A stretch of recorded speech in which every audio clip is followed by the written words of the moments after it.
Welcome friends. तो आज हम देखेंगे सपोर्ट एंड रेजिस्टेंस के बारे में। डेप्थ में हम जानेंगे कि ये होता कैसे है और यहाँ आके प्राइस कैसे रिएक्ट करता है। ठीक है, तो सपोर्ट एंड रेजिस्टेंस जो आप थोड़ा बेसिक जानते भी होंगे तो वो यही आपको पता होगा कि नीचे जो एरिया होता है जहाँ से मार्केट रिएक्ट करके ऊपर जाती है उसको सपोर्ट कहते हैं, और जहाँ ऊपर से एरिया जो उस एरिया को जो ऊपर से नीचे को आती है उस एरिया को रेजिस्टेंस का कहते हैं। अब इसका मतलब क्या होता है, बेसिक सपोर्ट रेजिस्टेंस का मतलब क्या होता है ये हम जान लेते हैं पहले। तो देखिए, सपोर्ट रेजिस्टेंस जैसे सपोर्ट रेजिस्टेंस या डिमांड एंड सप्लाई कह लो। डिमांड यानी कि सपोर्ट एरिया में डिमांड होती है और रेजिस्टेंस एरिया पे सप्लाई होती है, सप्लाई ज़्यादा होती है। ठीक है, असल में तो ट्रेडिंग तो दोनों वे से होती है, बाय और सेल दोनों करेंगे आप तभी मार्केट मूव होता है। मगर सपोर्ट इस जगह पे जो होता है ना, यहाँ पे ज़्यादा लोग डिमांड ज़्यादा हो जाती है उसकी, ज़्यादा लोग बाय साइड जाते हैं और रेजिस्टेंस पे सेल साइड जाते हैं एंड वाइस वर्सा। ठीक है, तो इसीलिए कहते हैं कि डिमांड यहाँ पे ज़्यादा है अगर सपोर्ट एरिया पे, तो वहाँ से प्राइस अप साइड जाता है, और डिमांड नीचे है तो वो डाउन साइड जाता है, रेजिस्टेंस कहते हैं उसे। तो हम पहले जान लेते हैं कि सपोर्ट रेजिस्टेंस इसे कहते क्यों है। ठीक है, इसका मतलब क्या होता है हिंदी में अपना। तो देखो, सपोर्ट को जो सपोर्ट कहेंगे ना, वो एक एरिया है नीचे के साइड जहाँ मार्केट जाके सपोर्ट ले रहा है। ठीक है, ये एरिया सब एज ए सपोर्ट, ये एरिया होता है, कोई लाइन नहीं होती है, फिर कोई एक स्पेसिफिक प्राइस पॉइंट नहीं होता। ठीक है ना, आपको लगता होगा कि अच्छा एक लाइन ड्रॉ कर दी तो 18,500 जैसे नॉर्मल आप देखें निफ्टी में लोग एडवाइजरी देते रहते हैं उल्टी सीधी कि 18,800 पे सपोर्ट है, 18,850 पे सपोर्ट है, और 18,500 पे सपोर्ट है, 500 600 पे सपोर्ट है। ऐसा कुछ नहीं है कि वो 600 पे ही है, वो 605 610 625 या 670 भी हो सकता है। ठीक है, और या फिर वो 550 और 400 ऐसा भी हो सकता है, मतलब एरिया वाइज होता है वो। मतलब ज़रूरी नहीं है कि एकदम 600 पे जाके फिर वो वहाँ से प्राइस मूव अगेंस्ट चला जाए, वहाँ से रिएक्ट करे कुछ, ऐसा कुछ नहीं। तो वो एरिया कंसीडर करते हैं, सपोर्ट भी और रेजिस्टेंस भी, ये एरिया होता है। ठीक है, इस एरिया में आके प्राइस थोड़ा सा रिएक्ट करेगा, ये मतलब होता है कि सपोर्ट। यहाँ मतलब बेसिक मतलब सपोर्ट का यही हुआ।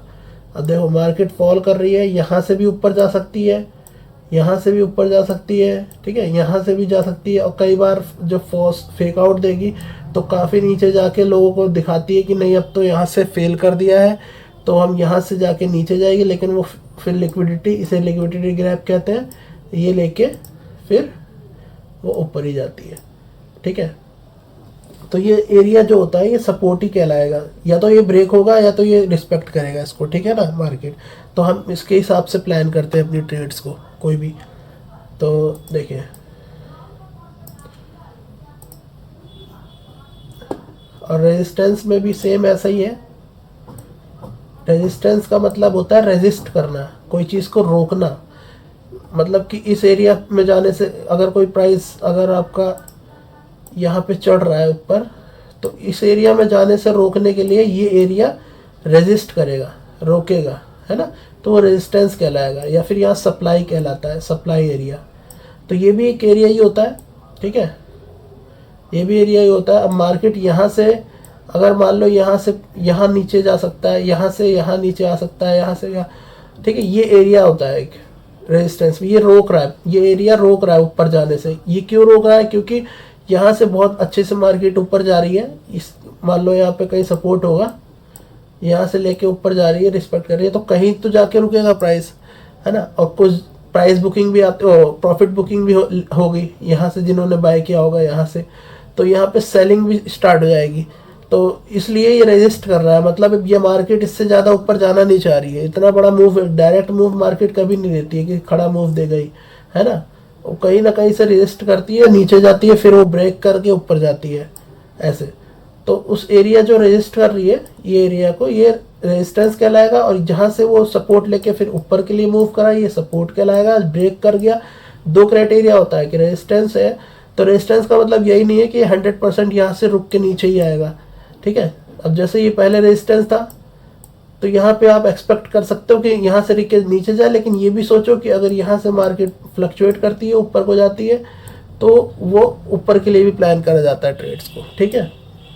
तो दो क्राइटेरिया होता है, या तो ये सपोर्ट करेगा या तो फेक आउट देगा, ठीक है। फेक आउट देता है, ऊपर जाएगा, नीचे लोगों को दिखाएगा कि अब तो ये बाय साइड के लिए जा रही है मार्केट, ठीक है। तो यहाँ पे और बायर्स आ जाएंगे, क्योंकि ये क्राइटेरिया समझेंगे कि अब यहाँ से मार्केट होके ऊपर जाएगी। लेकिन ये फेक आउट का मतलब ही यही है कि जो ट्रेडर्स जो हैं उनको बेवकूफ़ बनाना, मतलब बड़े मार्केट बड़े प्लेयर्स क्या है, यहाँ से भी सेलिंग चालू कर देंगे, तो यहाँ से भी वो वापस नीचे ही लेके आएंगे। तो ये यहाँ पे भी काफ़ी लोगों का जो बाय साइड के लिए यहाँ पे एक्टिव हुए थे, उनका भी लॉस हो जाता है, और जो प्रॉफिट होता है जो बड़े प्लान्स कर रखे होते हैं, ठीक है। तो ये 3 क्राइटेरिया होता है, या तो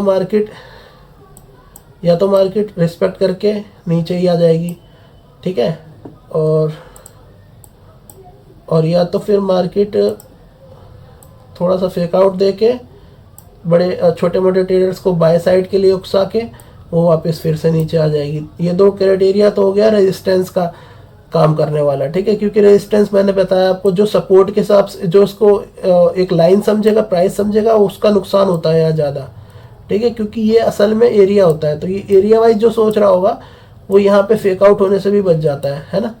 तो 2 क्राइटेरिया में ये रेजिस्टेंस की तरह काम करा, ठीक है। भले ये थोड़ा सा ऊपर जाके नीचे आया, तो नीचे ही ना, सपोर्ट एरिया के पास, ठीक है। तो ये 2 क्राइटेरिया हो गए। अब इसी में देखिए एक समझ लीजिए एक और बात, कि जैसे तीसरा क्राइटेरिया क्या है कि मार्केट आ रही है ऊपर, तो ये ब्रेक करेगी और ये रेजिस्टेंस, मतलब ये दोबारा से इसको सपोर्ट बना के मार्केट ऊपर चली जाएगी। तो ये 3 तरह से मार्केट चलेगी और कुछ नहीं। यहाँ पे कंसोलिडेट करके नीचे जाना, या तो ऊपर जाना, और या तो थोड़ा फेक आउट लेके फिर नीचे आ जाना। यही 3 चीज़ होता है मार्केट का। कोई भी ट्रेंड भी देखोगे आप, समझोगे ना, तो मार्केट 3 ही तरह से बिहेव करेगी आपको। देखिए,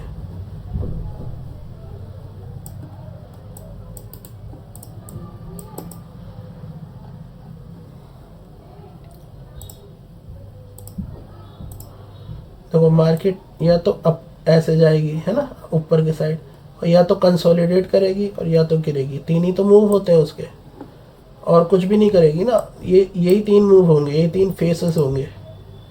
और मार्केट कर भी क्या सकती है, या तो रुकेगी रहेगी, जैसे ये कंसोलिडेट कर रही है कि एरिया में, है ना, या तो प्राइस ऊपर के साइड ट्रेंड रहेगा, या तो नीचे के साइड ट्रेंड रहेगा, और फिर वही चीज़ कंटिन्यूस साइकिल चलती रहेगी उसकी। तो ये एरिया जो हमने बताया आपको, जो रेजिस्टेंस, सपोर्ट, कोई भी प्राइस है पीछे से आ रहा है, गिर रहा है, यहाँ से सपोर्ट लिया, एरिया कंसीडर करेंगे ये, ठीक है। यहाँ से सपोर्ट लिया, कंसोलिडेट किया, ठीक है, ऊपर गया, इस एरिया में रेजिस्टेंस है, ये भी एरिया ही रहेगा, ठीक है। यहाँ सप्लाई होगी, मतलब यहाँ पे सेलिंग चालू हो जाएगी, प्रॉफिट बुकिंग यहाँ के लोगों ने किया होगा, बहुत सारे लोग यहाँ से निकलेंगे, और जो यहाँ से मार्केट है फिर वापस रिवर्स लेगी, ठीक है। यही चीज़ होती है, यही साइकिल चलेगी आपकी। और अगर ब्रेक किया तो फिर वो ऊपर के लिए लोग प्लान करेंगे, स्टॉप लॉस एक रख के पर्टिकुलर।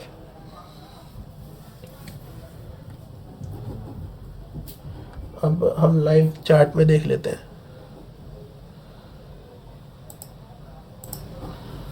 देखिए, ये बैंक निफ्टी का चार्ट है, ठीक है, डेली टाइम फ्रेम है। सपोर्ट और रेजिस्टेंस जो है, अगर इन दोनों में देखा जाए तो ये एक मेजर रेजिस्टेंस है, ये सपोर्ट है। तो मार्केट वहाँ गई, थोड़ा सा नीचे दिखा के ऊपर ब्रेकआउट दिया, और यहाँ पे फिर रेजिस्टेंस लेके यहाँ एक प्लान हो सकता है। ये बहुत बड़ी कैंडल्स है, आप इसे छोटा करके देखें तो इसमें बहुत अच्छी ट्रेड्स बनती है, प्रॉपर आप समझिएगा तो।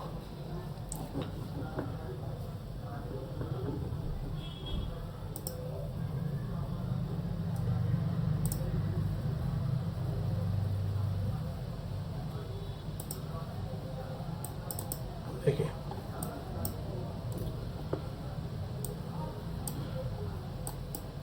ये रेजिस्टेंस एरिया है, एरिया कंसीडर करना है, ठीक है ना, कोई पॉइंट नहीं है, ये डिमांड एरिया है इतना। अगर कोई भी मूव, पहले तो देखेंगे हम लोग मूव, क्या मूव मतलब दिया है मार्केट ने, हाँ जैसे कि जैसे ये मूव था, ये मूव था, तो हम इसको ऐसे कह सकते हैं, ये रेजिस्टेंस था, ये डिमांड था, ठीक है। अब यहाँ पे आके अगर ये ऊपर गया है ना, तो ये हम एरिया कंसीडर कर रहे हैं, थोड़ा सा हम एक्सटेंड कर दें इसको, तो देखिए ठीक है, ये एक ऐसे यहाँ पे जाए, ब्रेकआउट दिया, यहाँ से अच्छी ट्रेड प्लान करें, सेम एरिया में जाके रेजिस्टेंस और सपोर्ट लिया यहाँ पे आके, जो रेजिस्टेंस था क्योंकि ब्रेकआउट दे दिया, तो अब ये सपोर्ट एक्ट किया इन्होंने यहाँ पे, तो यहाँ से फिर वापस मार्केट गया और ट्रेंड लाइन के साथ गिर रही है मार्केट। देखो ये भी चीज़ आपको नोटिस करनी चाहिए कि जब आपको लोअर लो बनाने लग जाए ना, तो वहाँ से आप ट्रेंड लाइन ड्रॉ कर सकते हैं। अगर दो से ज़्यादा, अगर कोई एरिया से जा रहा है, दो से ज़्यादा उस पर है, ट्रेंड लाइन है, तो वो रिस्पेक्ट करेगी, रिस्पेक्ट करते चलेगी, और रिजेक्ट करेगी तो फिर वो अगेंस्ट जाएगा वहाँ से, ठीक है।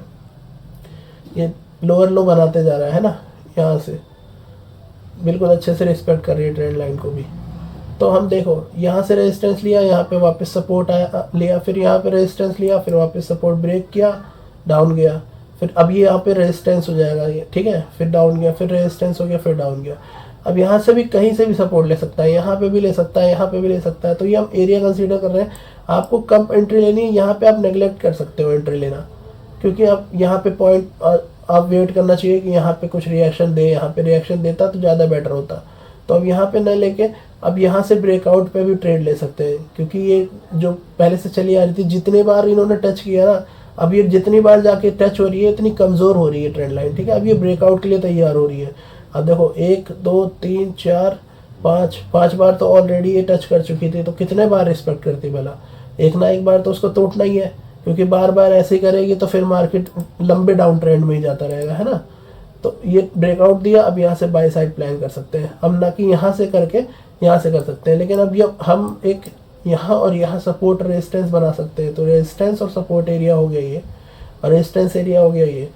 देखो मार्केट यहाँ से ब्रेक किया, बाय साइड का प्लान कर सकता है कोई भी ट्रेड अपना सीखने के लिए। तो यहाँ पे जाएंगे मार्केट, यहाँ पे आके रिस्पेक्ट करी, नीचे गया, ब्रेकआउट दिया, फिर यहाँ पर फिर रेजिस्टेंस सपोर्ट बन गया, ब्रेकआउट देके रेजिस्टेंस सपोर्ट बना, ऊपर गया, है ना, फिर नीचे आया, फिर सपोर्ट बन गया, ऊपर गया, ब्रेकआउट दिया। अब ये फेक आउट है, यहाँ से लोगों को लग रहा होगा सेलिंग आएगी यहाँ पे, क्योंकि यहाँ तक के लिए प्लान करेंगे लोग, लेकिन इन्होंने फिर से वापस मार्केट मतलब ऊपर ही गई सेम एरिया पे, फिर वहाँ से ही गिरा प्लान किया नीचे की साइड के लिए, फिर वहीं से उठ गया। तो इसी तरह मार्केट चलती है, ठीक है। आपको एक बेसिक कॉन्सेप्ट पता होगा मार्केट का कि सपोर्ट और रेजिस्टेंस काम कैसे करता है, तो आप कभी भी इसमें दिक्कत नहीं आएगी आपको कोई भी चीज़ समझने में, ठीक है।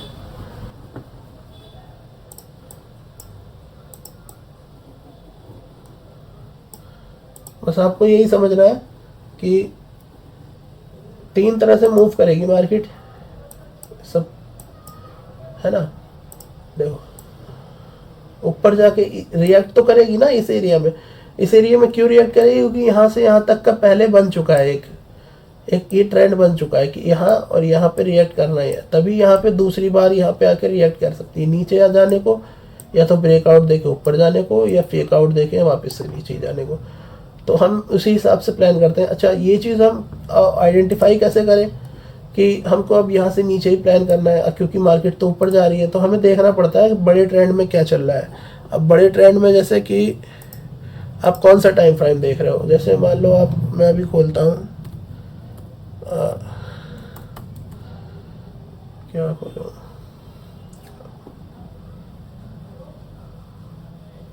जैसे मैं USD JPY खोल रहा हूँ, ठीक है, ये डेली टाइम फ्रेम है।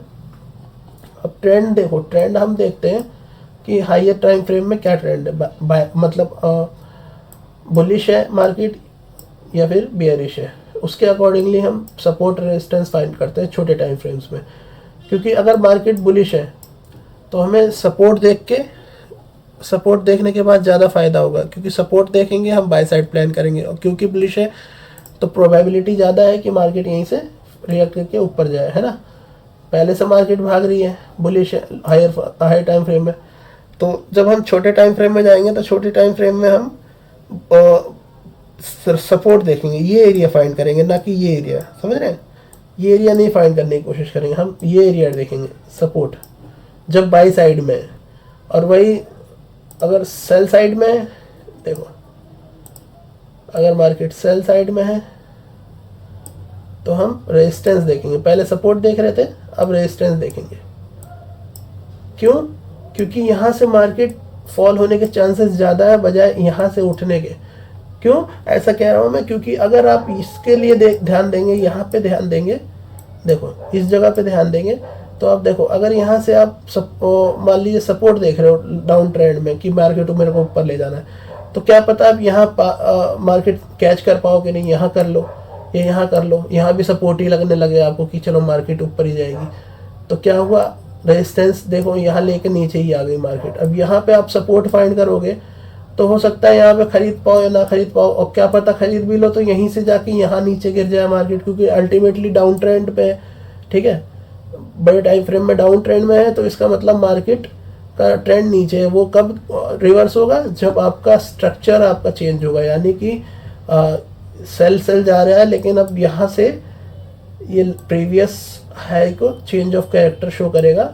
ये आपको स्मार्ट मनी कॉन्सेप्ट में समझ में आ जाएगा कि जब ये तोड़ देगा और फिर यहाँ से सपोर्ट लेके या फिर ऐसे ऊपर जाने के लिए जाएगा मार्केट, ठीक है। तब वो ट्रेंड चेंज होगा। लेकिन जब तक ये बड़े टाइम फ्रेम पे मार्केट ऐसे डाउन ट्रेंड में है तब हम रेजिस्टेंस देखेंगे, रेजिस्टेंस एरिया पे ट्रेड देखेंगे। और अगर अपसाइड है, मार्केट बुलिश है, तो हम सपोर्ट देख के बाय करते हैं, ठीक है। ये एरिया देखते हैं, ना कि हम ये एरिया देखते हैं। ये हम बुलिश की बात कर रहे हैं, ठीक है। बुलिश में ये एरिया देखेंगे।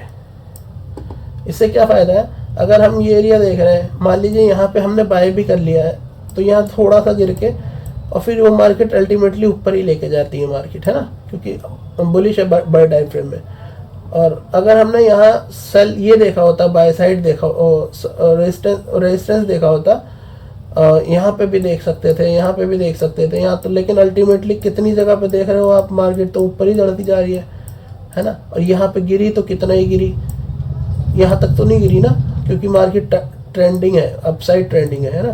तो हम उसी के अकॉर्डिंगली प्लान करते हैं मार्केट में बाय और सेल के लिए। तो अच्छी आप एनालाइज करेंगे। और जब आप ज़्यादा ही रिस्क लेना चाहता है कोई ट्रेडर, तो उसके लिए तो फिर दोनों साइड कमा सकता है या फिर दोनों साइड उसका लॉस हो सकता है। तो इसी हिसाब से मार्केट में चलना चाहिए। देखो USD JPY है,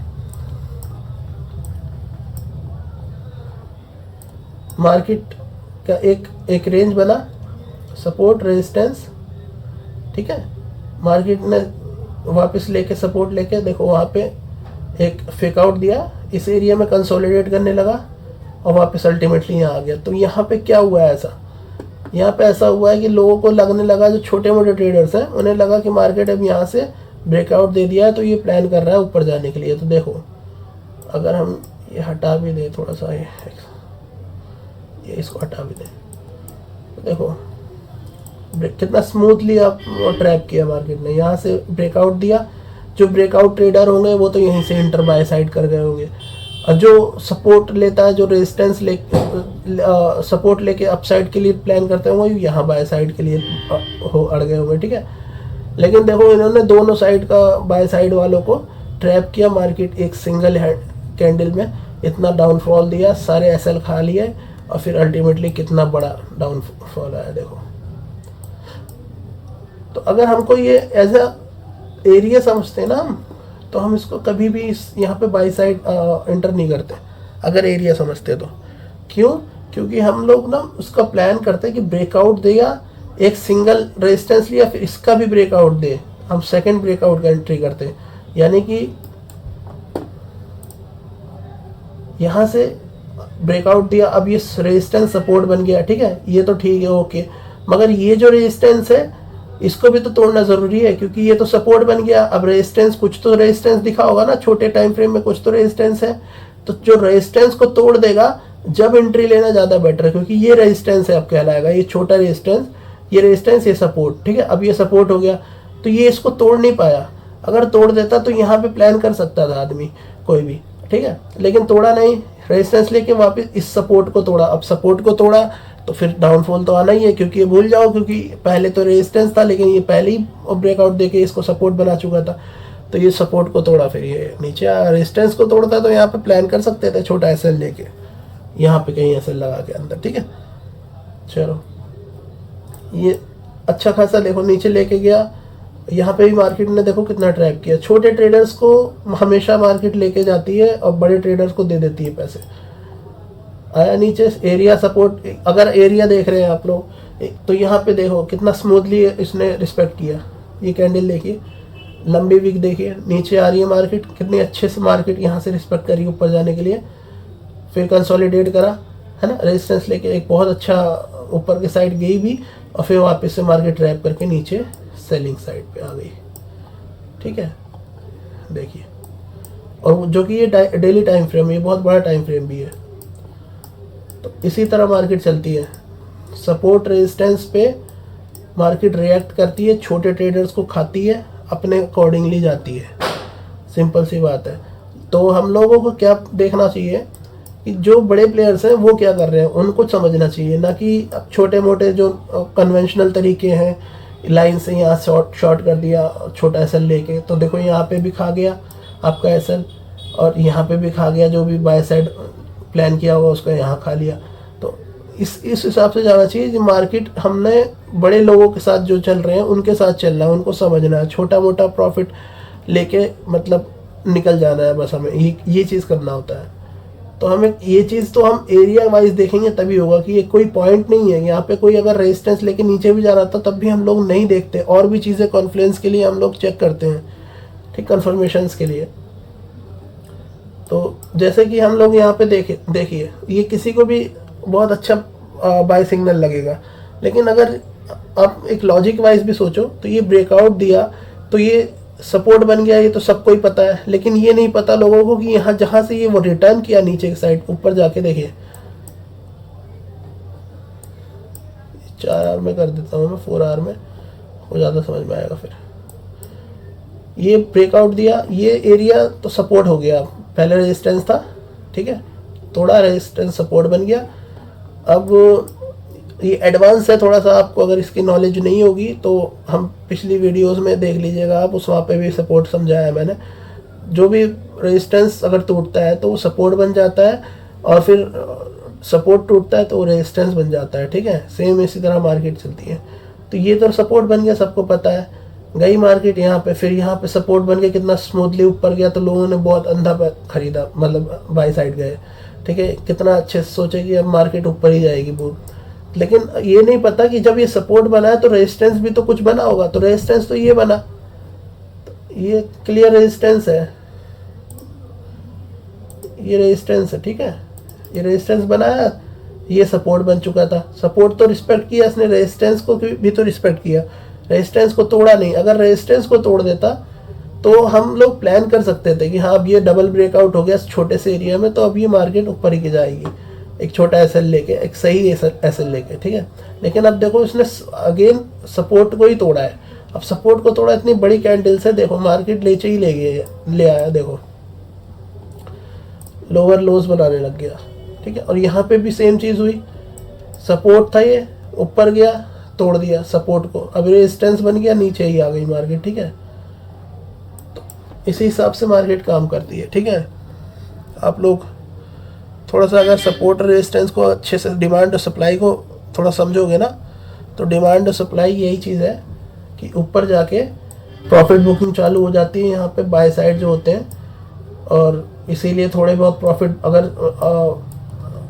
अप ट्रेंड है, बुलिश है मार्केट, तो छोटे मोटे जो प्रॉफिट्स होते हैं लेके फिर वापस से यहाँ पे प्लान करने लगते हैं लोग बाय साइड के लिए, अगर बुलिश होती है तो।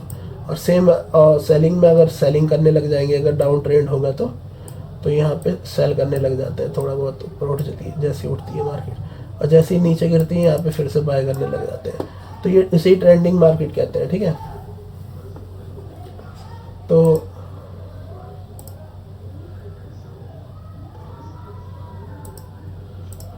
इतना तो क्लियर हो गया होगा ना आपको कि सपोर्ट रेजिस्टेंस एक एरिया के हिसाब से, देखो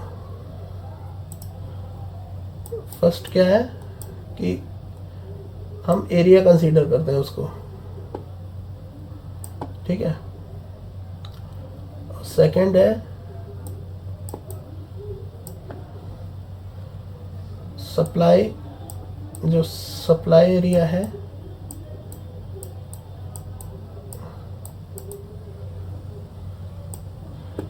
यहाँ पे हम खाली डाउन ट्रेंड में जाएगा तब हम यहाँ पे सेलिंग ट्रेड लेते हैं, ठीक है।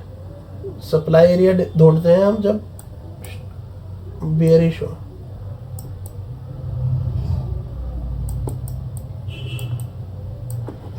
ठीक है।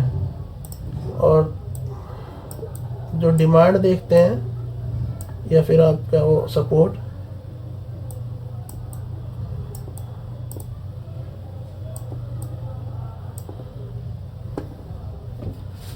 तो वो हम बुलिश में देखते हैं, ठीक है।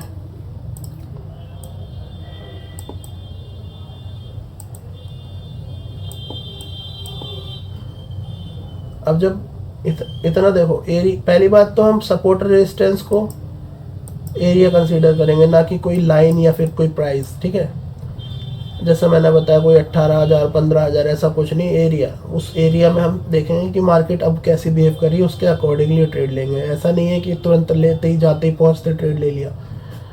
और ऊपर से हम ये देखेंगे कि हम जब लॉन्ग टर्म में सेलिंग जब मार्केट बेयरिश है लॉन्ग टर्म में, तब हम सप्लाई देखेंगे, यानी कि रेजिस्टेंस देखेंगे, वहां से सेल प्लान करेंगे जब बेयरिश है। तो कभी बेयरिश मार्केट में बाय साइड नहीं जाना, ठीक है। और कभी बुलिश मार्केट में सेल साइड नहीं जाना होता है, क्योंकि वो कहीं ना कहीं फंसा लेगा और फिर वो अपना अगेंस्ट ही जाएगा आपके ट्रेड, तो उसमें आपका नुकसान की प्रोबेबिलिटी ज़्यादा है। तो हम जब बेयरिश मार्केट लॉन्ग टर्म होगा तो सप्लाई एरिया देखेंगे, यानी कि, और जब बुलिश होगा जब तो डिमांड एरिया या फिर सपोर्ट देखेंगे, है ना, एक ही चीज़ है दोनों।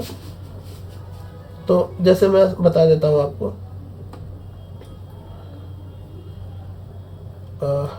ये बेयरिश मार्केट है लॉन्ग टर्म में, लॉन्ग टाइम फ्रेम में देख रहे हैं, तो हम कोई सपोर्ट नहीं देखेंगे, ये चीज़ नहीं देखेंगे, सप्लाई देखेंगे यानी रेजिस्टेंस, ठीक है।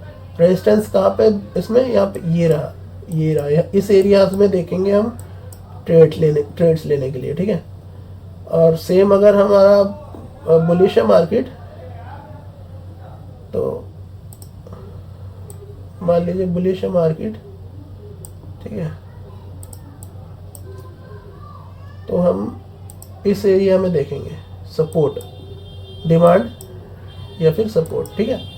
तो हम ये एरिया देखेंगे, ना कि ये एरिया में हम सेल करने जाएं। सेल तो करना ही नहीं है क्योंकि बुलिश है मार्केट। अब बुलिश और बेयरिश कैसे आइडेंटिफाई करेंगे ये भी हमने बता रखा है, चलो आपको छोटे से मैं समझा भी देता हूँ। बुलिश और बेयरिश हम ट्रेंड कैसे देखते हैं।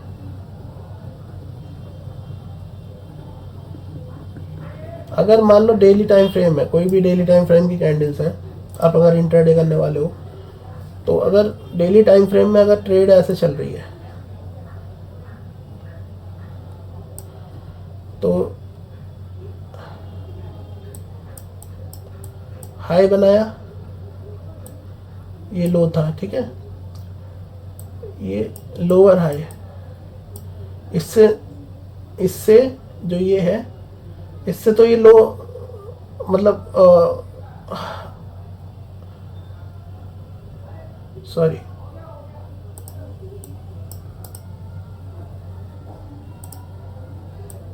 हायर लो, ठीक है, इससे तो हाई है ना, ये वाले लो से ये तो हाई है, तो फिर ये जो आया इस यहाँ से, तो ये हायर हाई हो गया क्योंकि इससे तो हाई है, ये ट्रेड है ना, ये एरिया इससे तो हाई है। अब यहाँ से ये तो ये वाला हायर लो से तो ऊपर ही है ना ये लो, तो ये भी हायर लो कहलाएगा, ये फिर लोअर हाई, ठीक है। और सेम चीज हायर हाई, हायर लो। तो इस चीज को हम बुलिश मार्केट कहेंगे कि मार्केट यहां से रिस्पेक्ट करके ऐसे चल रही है, नहीं ना कि ऐसे चल रही है, ठीक है। ये हो गई बियरिश, ठीक है। इसमें क्या है, हाई एयर लो, ठीक है, लोअर लो, हायर लो, लोअर लो। इससे नीचे ही आ रहा है ना मार्केट लो के लिए। इसमें हाई हाई जा रहा था, डबल हाई निकाल, इससे हाई पहले वाले पर क्लोज करके फिर नीचे थोड़ा सा रिट्रेस देके फिर ऊपर, इससे से ऊपर क्लोज हो रही थी मार्केट, फिर नीचे दे रहा था हल्का सा ही, लेकिन इससे बच रहा था नीचे जाने को, फिर ऊपर जाके। तो ये चीज़ बुलिश थी और ये चीज़ सेम उसके अगेंस्ट चल रही है, तो हायर लो बनाती जा रही है। हाई तो बना रही है लेकिन वो प्रीवियस हाई को नहीं निकाल पा रही है ऊपर की साइड, तो ये चीज़ बियरिश कहलाएगी, ठीक है। और ये लो के लो बनाते जा रही है, ठीक है। तो इसे बियरिश कहेंगे। अब बियरिश मार्केट में हम सेलिंग प्लान करते हैं, जैसे मैंने बताया सप्लाई रेजिस्टेंस है ना ये, तो ये रेजिस्टेंस एरिया देखते हैं, और बुलिश मार्केट में सपोर्ट देखते हैं, ये एरिया। इससे आपकी ट्रेड की विन प्रोबेबिलिटीज बढ़ती हैं। डिमांड एरिया देखते हैं या फिर सपोर्ट एरिया कहते हैं, इसी एरिया को देखते हैं, ये बुलिश एरिया में, ठीक है। बुलिश जब मार्केट हो, और इसमें हम ये चीज़ को अवॉइड करेंगे, यहाँ पे हम कोई ट्रेड नहीं लेंगे क्योंकि हमें लगेगा यहाँ से मार्केट भागेगी, लेकिन इससे हम इसको अवॉइड करेंगे। इस मूव को नहीं कैप्चर करना है, इस मूव को बियरिश में नहीं कैप्चर करना, ठीक है। और बुलिश में हमको सेलिंग साइड नहीं जाना, या फिर इस मूव को नहीं कैप्चर करना। इस मूव को हमें ये मूव बड़े बड़े लेके जाने हैं, इसमें से हमें कुछ भी मिल जाए तो 50% इसका मिल जाए, 20% बहुत है, ये बड़े मूव्स लेने हैं, ठीक है ना कि हमें ये छोटे मूव के लिए जाना है बुलिश मार्केट में। सेम चीज़ है। तो सपोर्ट रेजिस्टेंस इतना ही था। तो थैंक यू फॉर वॉचिंग।